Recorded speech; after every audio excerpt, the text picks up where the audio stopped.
Por favor, abra sua Bíblia na segunda carta de Paulo aos Coríntios, capítulo 3, versos 2 e 3. 2 Coríntios, capítulo 3, versos 2 e 3. Eu quero continuar aqui a nossa série de mensagens. Algo precisa morrer em mim.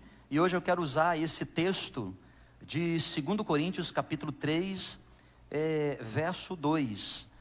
Versos 2 e 3, que diz assim: vocês mesmos são a nossa carta, escrita no nosso coração, conhecida e lida por todos.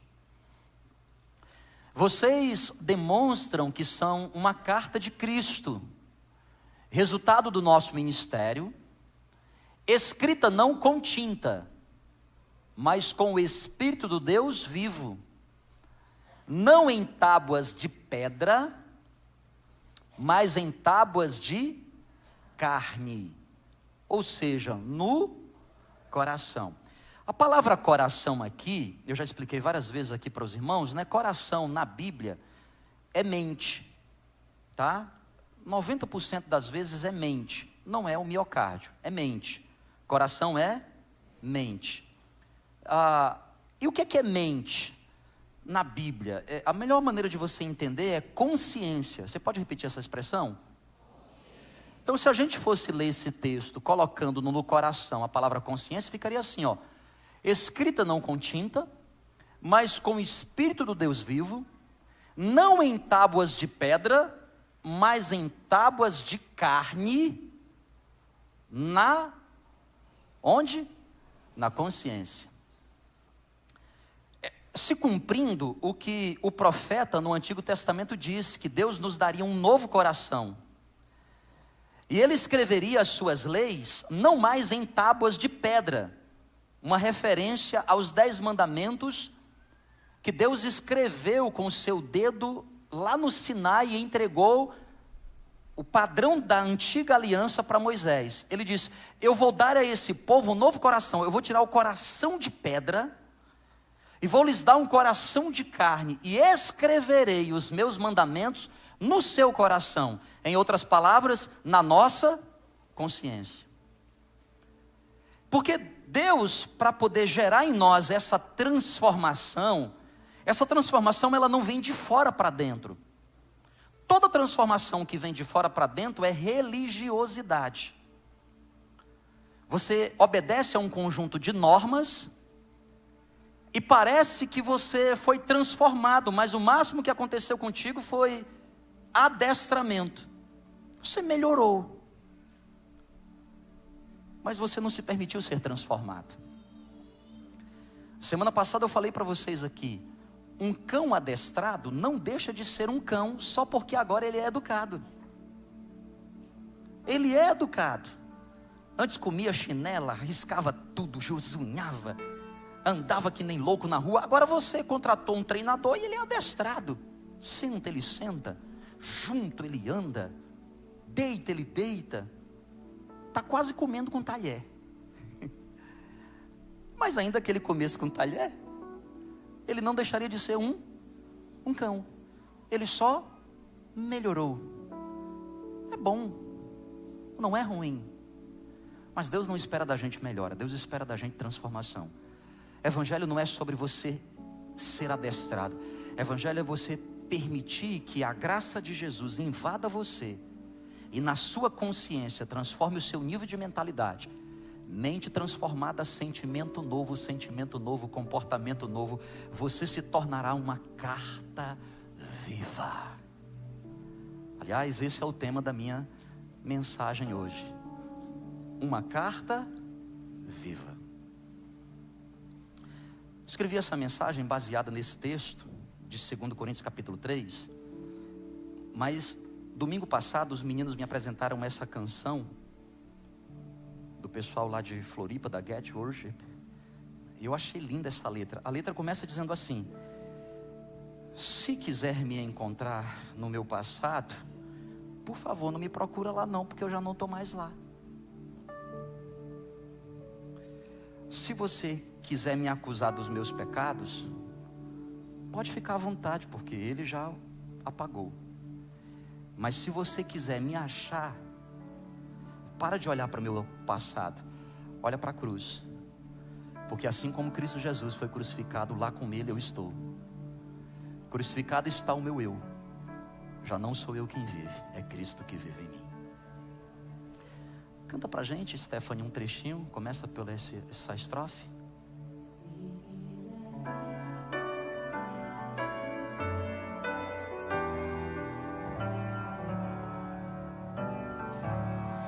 Se quiser me acusar dos meus pecados, Ele apagou. Mas se quiser me achar, Mas se quiser me achar, você tem que olhar para a cruz. olhe pra cruz do amor. Não sou mais quem eu era, sou quem Ele diz que eu sou.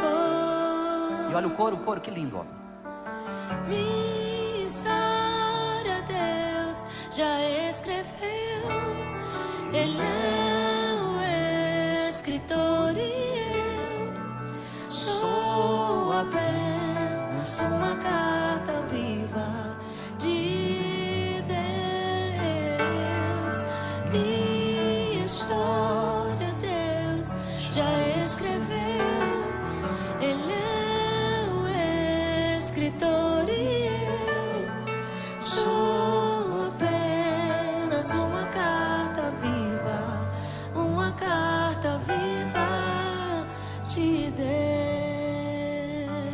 Quem aqui já é uma carta viva? Agora, se você é uma carta viva, você precisa entender o que é que Paulo está tentando ensinar para a igreja de Corinto. Paulo está trazendo para a gente algumas lições, algumas verdades. A primeira verdade que Paulo está tentando ensinar para aquele povo, preste atenção. Primeira verdade: seu passado não é mais a sua identidade. Você precisa entender essa verdade.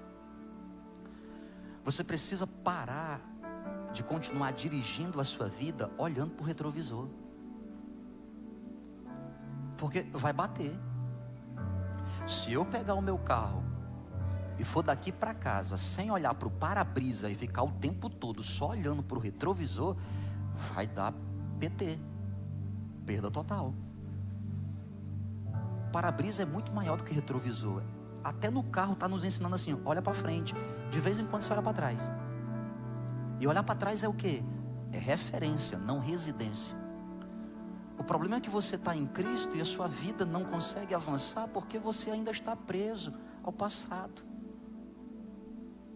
Como se a fotografia do teu passado fosse a tua história por completo. Ei, presta atenção aqui. Sabe o que é que a palavra do Senhor nos ensina a respeito do nosso passado? Especialmente dos erros que já cometemos no passado. Quem aqui já errou no passado? De verdade, quem já errou? Escuta, deixa eu te falar aqui a verdade. Olha o que Jesus diz: assim como é distante o ocidente do oriente, eu jogo para longe de mim as suas transgressões. Olha outro versículo que a palavra de Deus nos ensina: mesmo que os seus pecados sejam vermelhos como a escarlate, eu os purifico e deixo a sua vida mais branco que a neve. Dos teus pecados não me lembrarei jamais. Ora, para pensar comigo. Se até Deus, aquele que tem justo juízo para me julgar, dos meus pecados se esqueceu, por que eu vou permitir os outros ficarem lembrando? Por que eu vou permitir o diabo ficar me acusando? Por que eu vou permitir a minha mente viver culpada? Quem está entendendo o que eu estou dizendo? Se eu sou uma carta viva, o meu passado não é mais a minha identidade. A canção, ela começa dizendo: se você quiser me encontrar no meu passado, desculpe, não vai me encontrar, porque eu não estou mais lá. Se você quer me encontrar, então olhe para a cruz de Cristo. E aqui Paulo nos ensina a segunda verdade. Qual é a segunda verdade? A cruz é o ponto de virada. A cruz é o ponto de virada. Olhe para a cruz do amor. É lá que eu estou. Por que é lá que eu estou? Romanos 6,6. Nosso velho homem foi crucificado com Cristo. A cruz não é só um instrumento do meu perdão. A cruz é também a redefinição da minha identidade. É o ressignificado da minha história. Colossenses 2,14 diz: havendo riscado a cédula que era contra nós, removeu-a inteiramente, encravando-a na cruz. 1 Pedro 2,24 diz: levando ele mesmo no seu corpo os nossos pecados sobre o madeiro. Ei, presta atenção, em nome de Jesus. A cruz agora é o meu ponto de virada. Minha história é dividida entre antes e depois da cruz, entre antes e depois do meu encontro com Jesus. Eu não sou mais definido pelo passado que eu tive, por mais difícil que seja.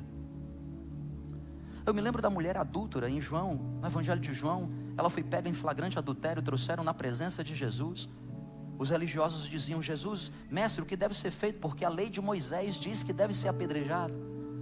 Então Jesus usa aquelas lindas palavras, né? Quem não tem pecado? Quem não tem pecado? Um a um, sendo acusado pela própria o quê? Consciência. Agora, quem não tinha pecado? Jesus. Ele tinha um direito, mas o que ele fez? Ele diz assim: mulher, onde estão os teus acusadores? Ela diz: Senhor, não tem mais nenhum aqui. Se eles não te condenaram, eu também não te condeno. Se eles não te condenaram, eu também não te condeno. Sabe, Jesus está curando aquela mulher, dizendo para ela o seguinte: olha, não é só sobre perdão, é sobre ressignificação. Não é só sobre te perdoar, é te fazer entender que a partir de agora você pode ter uma nova história. Porque mesmo que a sua vida tenha sido uma vida de extremo pecado, é isso que eu quero fazer com você, ó. Eu quero dar para você uma nova oportunidade, um novo roteiro de vida, página em branco. Página em branco. Para você viver os melhores anos da tua história. A cruz é o ponto de virada.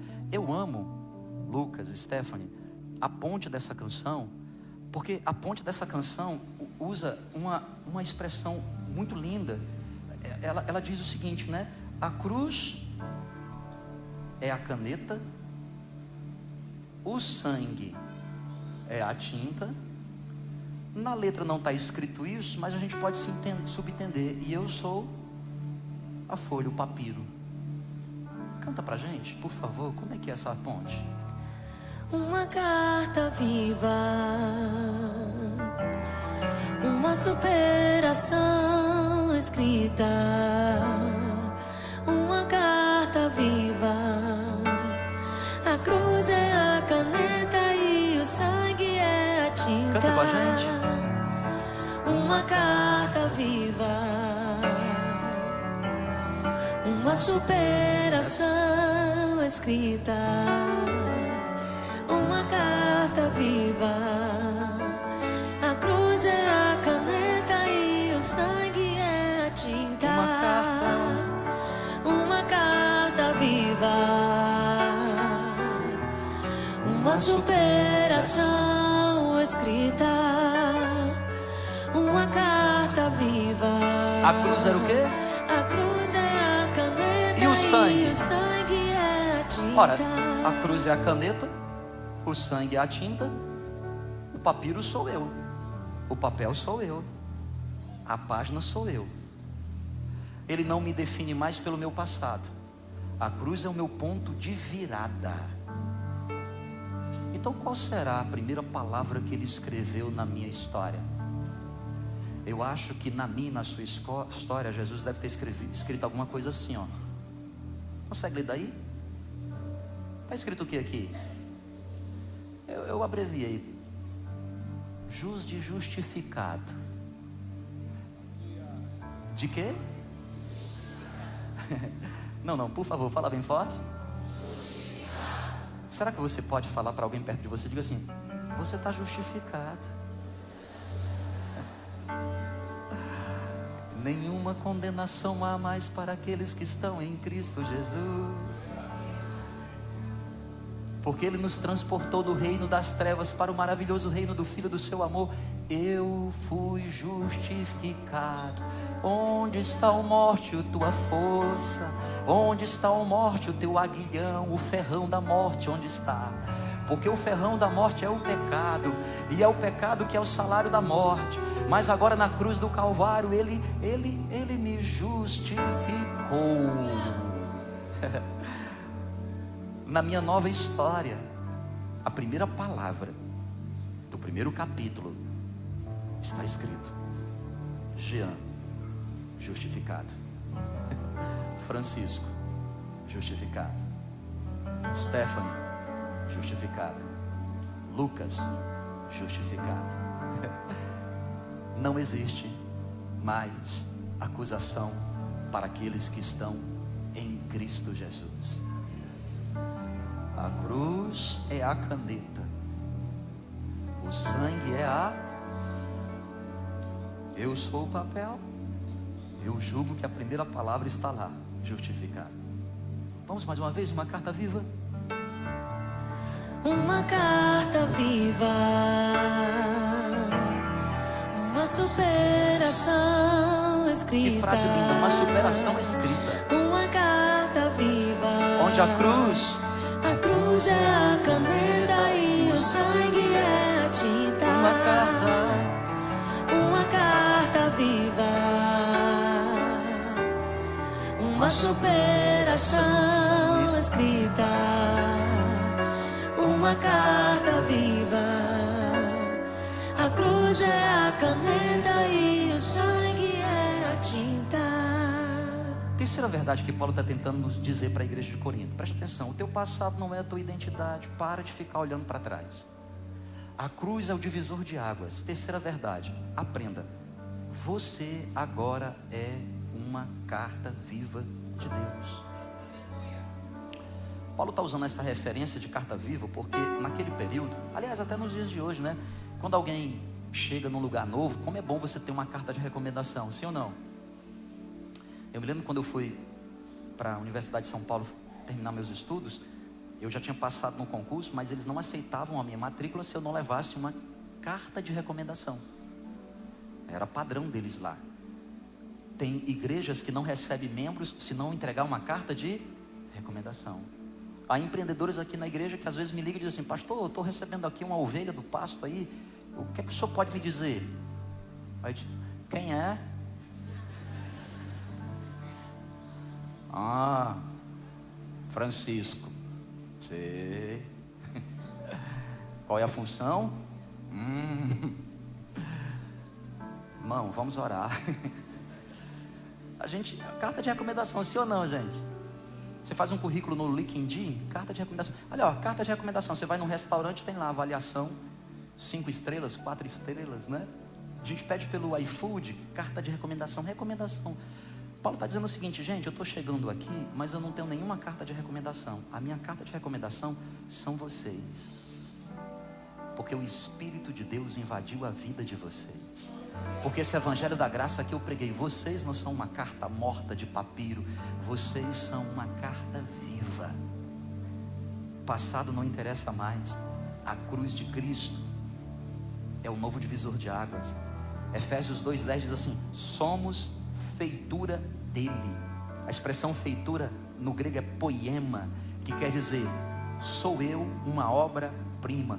Paulo está dizendo: vocês são obra-prima da criação de Deus. Não é mais o Deus que era por nós, o Deus Todo-Poderoso. Não é mais nem Emanuel, o Deus conosco. Agora é Deus em nós, Espírito Santo morando em mim. Jeremias 29:11, o Senhor dizendo: e agora que vocês são uma carta viva, eu é quem sei os pensamentos que tenho a respeito de vocês. Pensamento de dar para vocês o fim que desejais. Então Deus começa a escrever uma nova história. E Ele escreve essa história quando você perdoa alguém. Ele escreve a sua história quando você resiste a uma tentação. Ele escreve a sua história quando você procura viver em santidade. Ele escreve a sua história quando você não desiste. Deus está escrevendo. Ele escreve a sua história quando você suporta as aflições da vida. Você tornou-se agora um testemunho ambulante. Minha história. Minha história, Deus já escreveu. Canta com a gente. Ele é o escritor. O que é que eu sou? Sou apenas uma carta viva de Deus. Vamos mais uma vez. Minha história. Minha história, Deus já escreveu. Ele é o escritor e eu sou apenas uma carta viva, uma carta viva de Deus. Porque agora você está em Cristo, sim ou não? Aí Paulo está tentando nos ensinar uma quarta e última verdade. Qual é? Você deve andar em novidade de vida. Teu passado não te define. A cruz é o divisor de águas. Você se tornou uma carta viva. Jesus está dizendo assim para mim e para você: bora fazer tudo novo? Bora viver tudo novo? Então, como é que era antes da cruz? Você escrevia do seu jeito. A caneta estava na tua mão. E era você que escrevia, porque Deus te deu livre-arbítrio. E como é que você escreve? Tomando decisões. Decidiu entrar num relacionamento, decidiu comprar ou não, decidiu fazer um negócio ou não, decidiu estudar ou não, decidiu mudar de cidade ou não. Só que você se esqueceu de perguntar se essa era a vontade de Deus. Agora Deus te chama para viver em novidade de vida. E em novidade de vida, o teu passado não conta mais. Se o teu passado não conta mais, os próximos capítulos estão como folhas em branco. Como folhas em... Quem está comigo entendendo, diga amém. Então o que Deus está dizendo para mim e para você? Por favor, deixa a caneta comigo. Não escreve nada não. Entrega o teu amanhã para mim. Eu escrevo. Os próximos capítulos, deixa eu escrever do meu jeito. Eu é que sei os planos que tenho a respeito de vós, diz o Senhor. Os próximos capítulos, deixa eu escrever. Deixa eu fazer. Isso não é fácil, porque para você deixar Deus escrever, você vai precisar abrir o quê? Vai ter que abrir mão. A tua vida estava no teu controle. Você vai precisar abrir mão. Você vai precisar entregar. Você vai precisar adorar. Sabe, eu estava dizendo no outro culto, existe fé para muitas coisas. Fé para conquistar, fé para vencer, fé para ser curado. Mas o maior nível de fé, o nível mais profundo da fé, não existe nível maior de fé do que o nível da entrega. Você diz assim: Senhor, eu não sei como será o meu futuro, como é que é o próximo capítulo, o dia de amanhã, a próxima frase, o próximo período, eu não sei como será, mas eu entrego nas tuas mãos, Senhor. Meu futuro é teu. Meu destino é teu. Senhor, eu não só me entrego como folha, eu quero também te dar liberdade, Senhor. A caneta, as minhas decisões não são mais minhas. Eu quero viver em novidade de vida, Senhor. Eu também entrego a caneta nas tuas mãos. Escreve como o Senhor quiser. Eu quero que o Senhor me ajude a decidir. Eu não quero mais tomar decisões importantes sem a tua direção. Eu sou uma carta viva, Senhor. Escreve, porque as outras vezes que eu tentei escrever, o Senhor, tu sabes, as pessoas já leram, elas leram o meu passado, elas viram como eu era. Senhor, eu quero entregar nas tuas mãos as minhas reações, eu quero entregar nas tuas mãos os meus pensamentos, eu quero entregar nas tuas mãos a minha família, o futuro dos meus filhos, o meu casamento, eu quero entregar nas tuas mãos os meus recursos, eu quero entregar nas minhas mãos o maior bem que eu tenho, o meu tempo é teu, Senhor. Eu quero me entregar. Faz da minha vida como tu queres. Dirige-me para onde tu queres. A partir de hoje, Senhor, eu quero ser uma nova pessoa. Eu quero nascer de novo. E eu quero ser como uma folha ao vento. E se o Senhor soprar para lá, é para lá que eu vou. E se o Senhor soprar para cá, é para cá que eu vou. Eu não quero ser mais rígido, eu não quero ser mais religioso, eu não quero ser mais dogmático, eu também não quero ser mais carnal. Eu quero ser essa carta viva em que o Senhor escreve todos os dias. Eu quero viver os últimos dias da minha vida. Os últimos dias da minha vida eu quero viver para Ti. Eu não quero mais viver para mim. Eu não quero mais viver para mim. Crucificado estou com Cristo. Já não sou eu quem vive, mas agora é Cristo que viverá em mim. E Ele vai escrever da minha vida o livro que Ele quiser. Eu sou apenas o papel. O sangue dele, da nova aliança, é a tinta. A cruz é a caneta. A mão, a vontade do Senhor. Eu fui perdoado, fui lavado. Já não sou eu mais quem vive. É Cristo quem vive em mim. Eu quero te convidar a ser uma carta viva. Eu quero te convidar a não ser mais um religioso morto. Uma carta viva em Jesus. Vamos ficar de pé juntos em nome do Senhor.